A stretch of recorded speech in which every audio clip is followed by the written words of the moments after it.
দেশের 18 জেলায় প্রায় 3,000 আশ্রয় কেন্দ্রে 40,000 মানুষ আশ্রয় নিয়েছেন বলে জানিয়েছেন দুর্যোগ ব্যবস্থাপনা ও ত্রাণ প্রতিমন্ত্রী মুহিবুর রহমান। দুপুরে সচিবালয়ে দেশের বিভিন্ন স্থানের বন্যা পরিস্থিতি নিয়ে আন্তঃমন্ত্রণালয় সভা শেষে এই কথা জানান তিনি।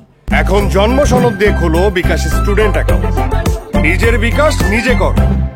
দুর্যোগ প্রতিমন্ত্রী বলেন, দেশে খাদ্যের পর্যাপ্ত মজুদ রয়েছে, দুর্গত এলাকায় পর্যাপ্ত ত্রাণ পৌঁছে দেওয়া হচ্ছে। এরপরও কোথাও খাদ্য না পৌঁছলে 333 নম্বরে ফোন দিলে সহায়তা পাওয়া যাবে। চাহিদা ও প্রয়োজন বিবেচনায় প্রয়োজনে বরাদ্দ বাড়ানো হবে বলেও জানান প্রতিমন্ত্রী। পরে তিনি বলেন, এবারের বন্যায় প্রায় 20 লাখ মানুষ ক্ষতিগ্রস্ত। তাদের চিকিৎসার জন্য 619টি মেডিকেল টিম গঠন করা হয়েছে। 3,000 আশ্রয় কেন্দ্র খোলা হয়েছে।